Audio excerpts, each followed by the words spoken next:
Thursday nights in the 1980s belonged to one family. You knew the address, you knew the sweaters, you knew that staircase. For 8 seasons, the Huxtables felt less like television characters and more like people you actually knew. And that closeness is exactly why so many things slipped right past you. Here are 19 small details you missed in The Cosby Show.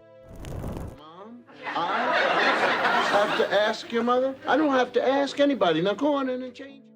Detail 19. Cliff's name wasn't always Heathcliff. When the pilot episode aired on September 20th, 1984, the father of the Huxtable family was introduced not as Heathcliff, but as Clifford. You can actually see it on the nameplate fixed to the outside of his medical office. Clifford Huxtable, MD. The name was quietly changed to Heathcliff once the show was picked up as a full series by NBC, and scripts from the very next episode reflected that change. But here is where the detail slips through. That same exterior establishing shot of his office, the one with the old Clifford nameplate still on the door, kept appearing in episodes throughout the entire first season. Nobody in the editing room caught it, or if they did, it was determined to be too costly and too minor to reshoot. So for an entire season, Dr. Heathcliff Huxtable's office was telling viewers his name was something else entirely. The nameplate sits right there in the frame. It is not ambiguous.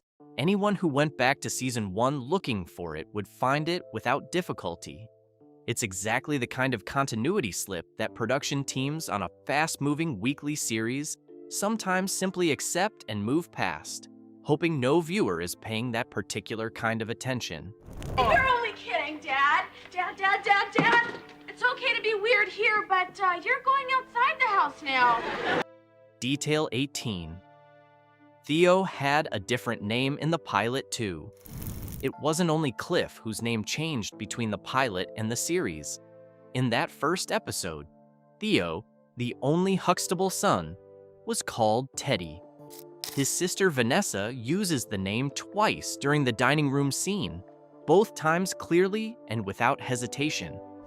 Once the show went to series, the name Theodore stuck, and Teddy was never mentioned again. What makes Theo's casting story worth knowing is how unlikely it was. The role called for a boy who was 15 years old and 6 feet 2 inches tall. Malcolm Jamal Warner, who walked in on the last day auditions were held, was 13 years old and 5 feet 5 inches tall. He did not match the description at all. He got the part anyway. Warner would go on to play Theo for all 8 seasons, growing up on screen in front of an audience that watched him go from a kid dodging homework to a young man finding his place in the world. The casting specification might as well have been written for someone else entirely. Hey, Dad. Hi, Daddy. Listen, let's put on some music. Detail 17. The pilot set looked nothing like the real house. If you go back and watch that first episode with fresh eyes, the Huxtable home is almost unrecognizable. The interior layout was completely different from anything viewers would come to associate with the show. There were extra rooms on the first floor that simply disappeared once the series began production in earnest. The dining room had a different look and feel. The master bedroom had a different color scheme. Nothing about the space matched the brownstone at 10 Stigwood Avenue that the audience would eventually know by heart. One of the more significant differences involved how the dining room was used. In the pilot, the family ate there casually, as they would on any ordinary evening. Once the show hit its stride, that room became reserved for more formal family occasions. The holiday gatherings, the serious conversations, the moments that called for everyone to be seated in the same place at the same time. That small shift in how one room was used gave it a different dramatic weight every single time the camera returned to it. The dining room is this way. So what we have is fattening. Detail 16. The painting above the fireplace was real art with a real story. That large, striking painting you saw above the Huxtable fireplace for virtually the entire run of the show was not a set decoration purchased from a prop house. It was a reproduction of Funeral Procession, a work by Kentucky-born African-American artist Ellis Wilson. Wilson had been a Guggenheim Fellowship recipient. He studied at the Art Institute of Chicago. He participated in the Harlem Renaissance. And he died in 1977, having never received more than $300 for any single painting during his lifetime. The original Funeral Procession now hangs at Tulane University's Amistad Research Center. Bill Cosby had been collecting African-American art for years before the show began, and he was deliberate about putting that art on the walls of the Huxtable home. He has spoken publicly about growing up in a Philadelphia housing project where the art on the walls of nearby homes was modest. Images cut from magazines, religious pictures on cloth. He wanted something different in the Huxtable household, something that belonged in a museum. He wanted people watching on Thursday nights to see it hanging in a room where a Black family was successful and present and thriving, and maybe be moved enough to look up whose work it was. The painting wasn't just background. In Season 2, the episode titled The Auction built an entire storyline around it, with Claire discovering that a painting by her fictional great-uncle Ellis had turned up at a Sotheby's auction. She wins the bidding and brings it home.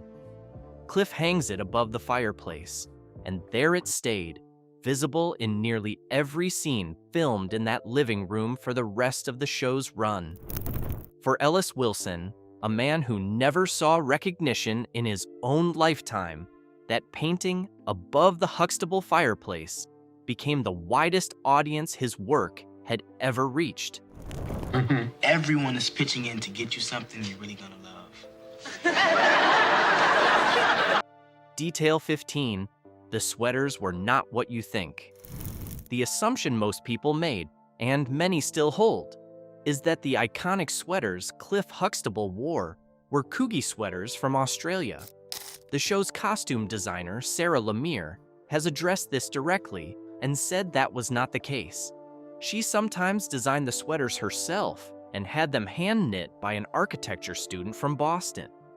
The sweaters were chosen partly because they were appropriate for a man at home, and partly because their bold patterns didn't shift noticeably between close-up and wide shots, an important practical consideration for a multi-camera show filming in front of a live audience. Lemire went so far as to sew Cliff's shirts directly to the sweaters, so nothing moved between takes. Some of the most memorable sweaters came from Dutch-born, Paris-trained New York designer Koos van den Akker, and Cosby didn't discover them through the wardrobe department. A friend named Josephine Premis brought a Van den Akker sweater as a birthday gift and took it to the set. Cosby put it on immediately and wore it for that day's taping. It was, by all accounts, an instantaneous response. Van den Akker's designs incorporated collaged fabrics and textures unlike anything else being made at the time, and every sweater he made for Cosby was one of a kind. There was nothing like them on television before, and there hasn't been anything quite like them since. My dear. You didn't see anything else that interested you? No, but you know those guys. Detail 14. A real-life pregnancy was hidden with a giant teddy bear. During Season 3, Felicia Rashad was pregnant with her daughter, Condola.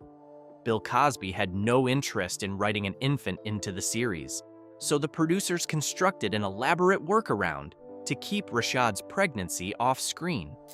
Clair Huxtable spent episodes either absent, conveniently attending conferences in Washington, D.C., or confined to bed with some vague ailment.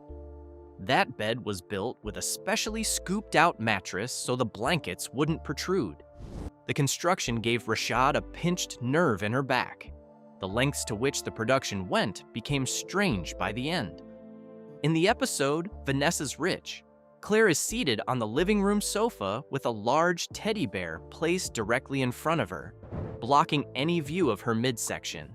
No character acknowledges the teddy bear.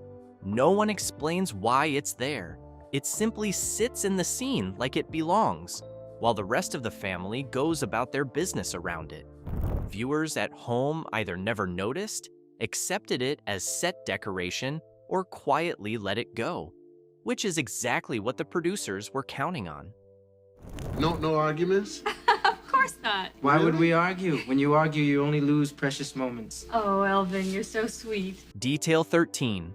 Sondra was added after the pilot, and Whitney Houston almost played her. The pilot episode of The Cosby Show featured exactly 4 Huxtable children: Denise, Theo, Vanessa, and Rudy. Sondra, the eldest daughter, the Princeton student, the proof that Cliff and Clair had done something right, did not exist in the original concept. Bill Cosby made the decision to add a 5th child after the pilot aired, reasoning that the show needed a character who had already grown up successfully, someone who could demonstrate what the family was building toward. The result was Sondra Huxtable, introduced in the show's 10th episode. Whitney Houston auditioned for the role. She was unable to commit to the schedule of a full-time NBC television production because she was already devoted to building a recording career, and that door closed. The part went to Sabrina LaBeouf, a Yale University graduate who Cosby was impressed by, partly because her real academic background matched the characters. LaBeouf's casting created another quiet detail that most people never registered. She was born in 1958, making her only 10 years younger than Phylicia Rashad, who played her mother. The age gap between TV mother and TV daughter was narrow enough that it almost cost LaBeouf the role entirely. Does Z-R-B-T-T spell? Nothing. How come when you spell it's a word, and when I spell it's... Detail 12. Rudy was originally written as a boy. The youngest Huxtable, the one who ended up being everybody's favorite, who sat on Cliff's lap and stole scenes without really trying, was not supposed to be a girl. In the original development of the show, the youngest child was written as a boy, a little brother for Theo. When casting a boy who could hold his own in the role proved too difficult, the producers opened auditions to girls. 4-year-old Keshia Knight Pulliam came in, and during her meeting with director Jay Sandrich, she kept looking away from him. When he asked why, she pointed at a monitor and said, "That's me. How can you make me on the TV?" Sandrich moved her to the top of the shortlist immediately, and Rudy Huxtable became a girl. The character shift so seamless that the audience watching the finished show had no reason to think twice about it. Almost every young actor on the show was the same age as their character during the first season. One of those accidental alignments that made the Huxtable children feel so real. Keshia was actually 6. Malcolm Jamal Warner was actually 14. Tempest Bledsoe, who played Vanessa, was 11. Lisa Bonet, who played Denise, was 17. The family aged in real time alongside the audience, which is part of why the show felt so different from anything else on television. Miles left in it. Sondra, do not say he. When you're referring to the mechanic, say Mr. Wilson, because this tells the judge... Detail 11. Clair was originally conceived as Dominican. The character of Clair Huxtable went through significant rethinking before the version audiences came to love was settled on.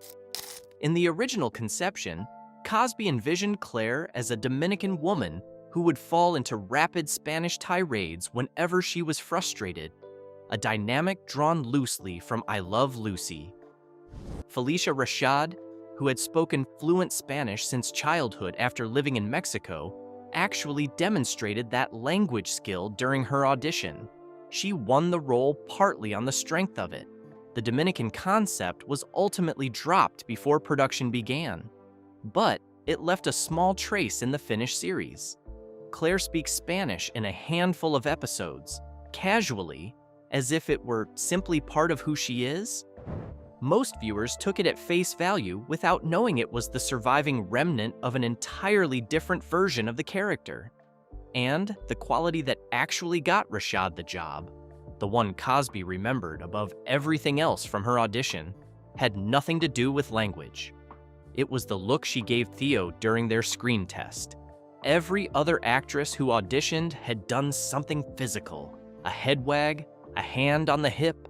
Rashad simply went still and looked at him. Cosby knew she was Clair in that moment. Me and the guys got this idea to go for football. You know, goof around. Well, after the first day, Sammy and the mouth got cut.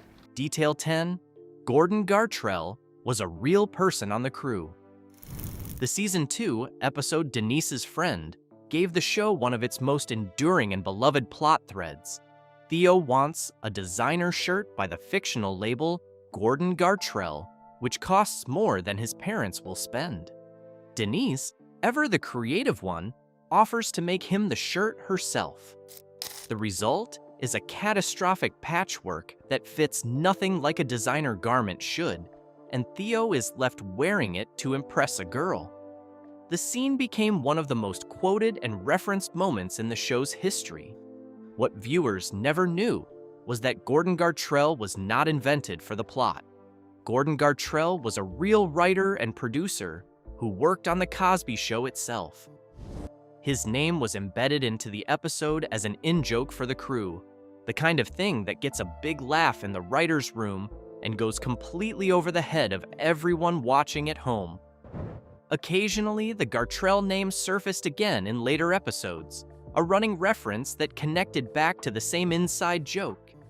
The shirt, meanwhile, has remained one of the most recognizable wardrobe disasters in sitcom history. Grandchildren will be there. Oh, Claire, no, I don't think they'd be interested in this. No. The grandchildren would be. Detail 9, Earl Hyman's Shakespeare scenes were built around his real life. Earl Hyman played Russell Huxtable, Cliff's father, the elder statesman of the family, and whenever Russell was on screen, he had a habit of quoting Shakespeare, long passages, recited with ease and conviction, delivered in the middle of ordinary conversations as though they were the most natural responses in the world. Those scenes were not random character choices made by the writers. The Shakespeare quotations were written specifically for Hyman because of who he actually was. From the age of 13, he had devoted himself to classic literature and theater with unusual seriousness. He developed a deep love for the work of Norwegian playwright Henrik Ibsen, made multiple extended stays in Norway, and became fluent in Norwegian, a language almost no one in his American orbit had any reason to learn. The Norwegian government eventually awarded him the Medal of St. Olav for his contributions to the country's theatrical culture. When Russell Huxtable stood in the Huxtable living room and delivered lines from the canon, he was being played by a man who had lived that kind of intellectual life for real. The writers simply gave him room to bring it in. Promise I promise not to run outside of the house. not to run. Detail 8. Alicia Keys appeared in an early episode as a 4-year-old. Before she was one of the most celebrated musicians of her generation, Alicia Keys turned up on The Cosby Show as a small child. She was one of Rudy's friends in a birthday episode. And during the scene, she sat on Cliff's lap as he played a riding horse. She had no lines of particular note. She was 4 years old. There was no reason for anyone watching in the mid-1980s to look at that scene and take special notice of any one child in it. Years later, once Alicia Keys had become a household name, people went back through the episode and found her there. It became one of those pieces of television trivia that gets passed around, the kind of thing that sends people directly to the episode to confirm it for themselves. A child who would eventually win multiple Grammy Awards and sell tens of millions of records sat on Cliff Huxtable's lap in a family living room in Brooklyn, and nobody watching thought anything of it at all. What am I gonna do with a baby? How am I gonna raise a baby? But you should have thought of that before. Detail 7. The SD Jr. button was a quiet personal tribute. Throughout season 7, which aired during the 1990 to 91 television year, Bill Cosby wore a small black button that read SD Jr. on his clothing. It appeared on his sweaters, on his jackets, wherever there was a lapel or a surface that could hold it. If you weren't looking for it, you'd never notice. If you did notice, you'd have no way of knowing what it meant without already knowing the story behind it. It was a tribute to Sammy Davis Jr., who died in May 1990 at the age of 64. Davis had appeared on The Cosby Show in season 5, and his death was a personal loss for Cosby, who had known him for years. Rather than address it formally in an episode or dedicate a segment of airtime to marking the loss publicly, Cosby chose to carry it differently. He wore the button quietly through the entire season, visible to anyone who happened to look closely at the right moment, and invisible to the vast majority of the audience watching from their living rooms at home. It was grief carried in plain sight, acknowledged only by those paying close enough attention to find it. Nobody on the show ever explained it. Nobody drew attention to it. It was simply there, week after week, for anyone who cared to look. Call me son. Sondra, look. What's all? Detail 6. The theme song changed every single season. The show's theme music, titled Kiss Me, was composed by Stu Gardner and Bill Cosby. What the audience sitting down to watch each season's premiere generally did not register was that the opening they were hearing was not the same version they'd heard the year before. 7 different arrangements of the same theme were used across the 8-season run of the show, a level of reinvention that was almost without precedent for a weekly sitcom. The most celebrated version arrived in season 4, when Bobby McFerrin, the jazz vocalist who had yet to release Don't Worry, Be Happy, performed a vocal jazz rendition of the theme. The season 4 opening also featured the cast dressed in formal 1930s style clothing, with Cosby in a top hat and tails. Tempest Bledsoe wore an outfit styled after a naval performance uniform. Malcolm Jamal Warner wore a business suit and was seen looking at his watch. At the end of the credits, Cosby turned sharply, lifted the top hat from his head, and looked directly into the camera. It was a small, unhurried moment, and it landed differently every time because it seemed like he was looking straight at you. School, huh? Yeah. Why are you so excited about preschool? Well, you read, and you write, and you get smart. Detail 5. The opening credits mural was painted by Harlem kids and then taken away from them. Starting in season 7, a large, vivid mural appeared in the background of the opening credits. The production had commissioned the work from young people at the Creative Arts Workshop in Harlem, an organization that trained inner-city youth in the arts. And the mural was striking enough that it became a visual anchor for the show's later seasons. But when those same kids watched the credits roll each week, their names were nowhere on screen. The production had used the mural without properly crediting the artists who made it. For a show that had spent years championing African-American artists and insisting that their names be known, that went out of its way to feature Ellis Wilson above the fireplace, to work jazz legends into storylines, to make sure the culture on the walls was credited and visible. The omission landed differently than it would have on another series. A dispute followed. The mural was pulled from full-time use until the matter was resolved. When it returned permanently in season 8, the closing credits included a formal acknowledgement for the young painters. It was the right outcome, but the fact that it had to be fought for at all is the detail worth sitting with. You think you could take us directly to the studio so we can meet Quincy too? No, you're not going to any studio. You all have lost your mind. You're going to... Detail 4. Debbie Allen directing the spin-off was keeping it in the family. When A Different World, the Cosby Show spin-off built around Denise Huxtable at fictional Hillman College, struggled in its first season and needed a creative overhaul, the solution the producers arrived at was Debbie Allen. Allen came in to direct and reimagine the show, and under her guidance, it found its footing as one of the most socially engaged black sitcoms of the era, tackling issues like racial identity, academic pressure, and relationships on a historically black college campus. What most of the audience did not know was that Debbie Allen is Felicia Rashad's sister. The woman playing Claire Huxtable and the woman now steering the ship of the show that Denise Huxtable had just left were related in real life. It extended the family beyond the brownstone walls in a way the producers never advertised. They had no particular reason to. The work spoke for itself. But looking back at both shows together, the connection runs through all of it. I realize this is a bit awkward, especially when you... Detail 3. Denise's husband had already been on the show as one of her sister's boyfriends. Joseph C. Phillips joined the main cast in season 6 as Martin Kendall.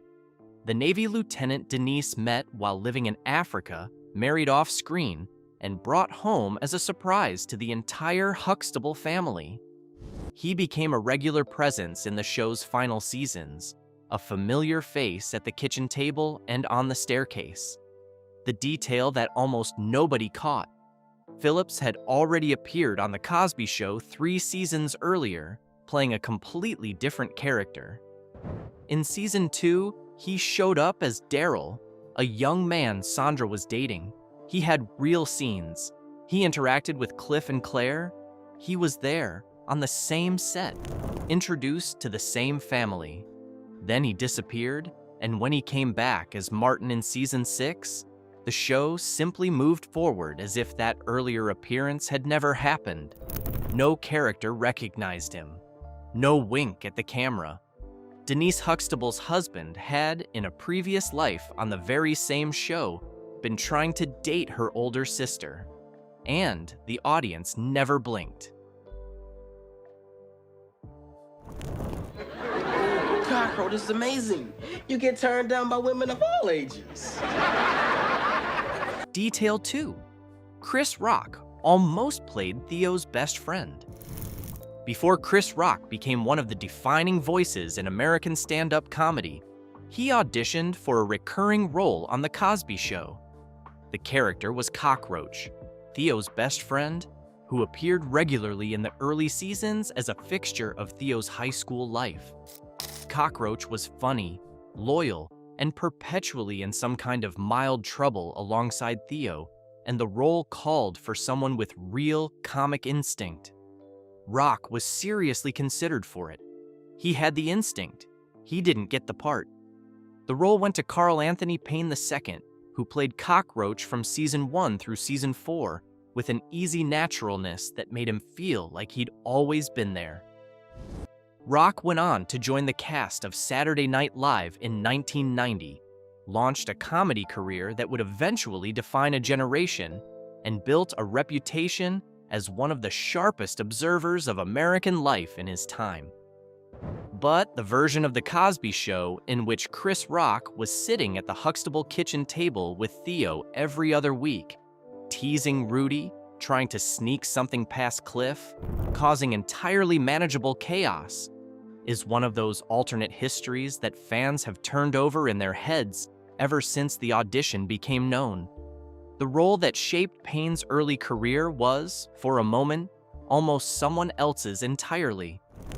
Do you have the address of the dorm you're going to be staying in? Because I don't want to drive all around campus. Well, no, I thought someone would tell us where my... Detail 1. The exterior of the house was a real Brooklyn building. For all 8 seasons of the show, the Huxtable home was introduced in each episode with an exterior shot of a real building in Brooklyn, New York.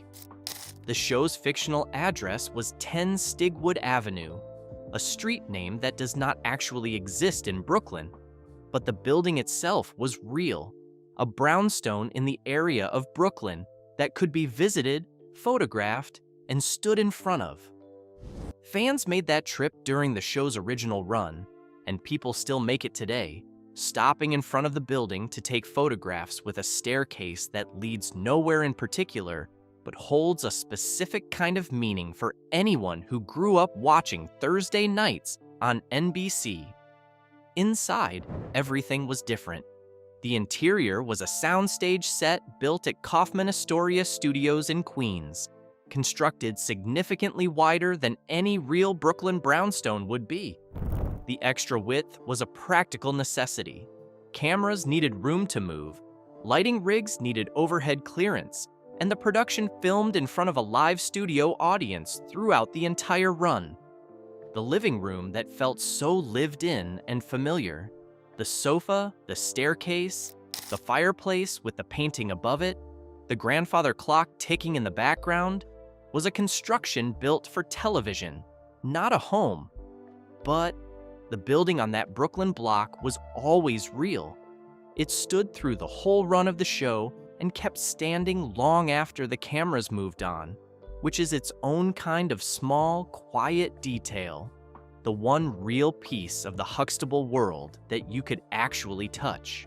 8 seasons, 201 episodes, and details tucked into nearly every frame, in the nameplate on an office door that nobody remembered to update, in the name a sister used for her brother exactly twice, in a pilot the audience had already forgotten, in a painting that hung above a fireplace for 8 years because the people who made the show believed viewers deserved to see real art in a real black home, in a button so small you'd have to freeze the frame to read it, worn quietly through a season as a private tribute to someone who was gone. None of that erases what happened off screen, and nobody watching in 2026 needs to be told that the legacy of this show is complicated in ways it wasn't when it aired. But the details inside the show itself, the ones the writers, the costume designers, the set decorators, the young painters from Harlem, the actors who aged in real time in front of the camera, those belong to the people who made them. They were made carefully. They were made with real feeling. And they are still there, frame by frame, for anyone willing to look closely enough. If you enjoyed this video, please give it a like and subscribe so you don't miss what's coming next. We'll see you in the next one.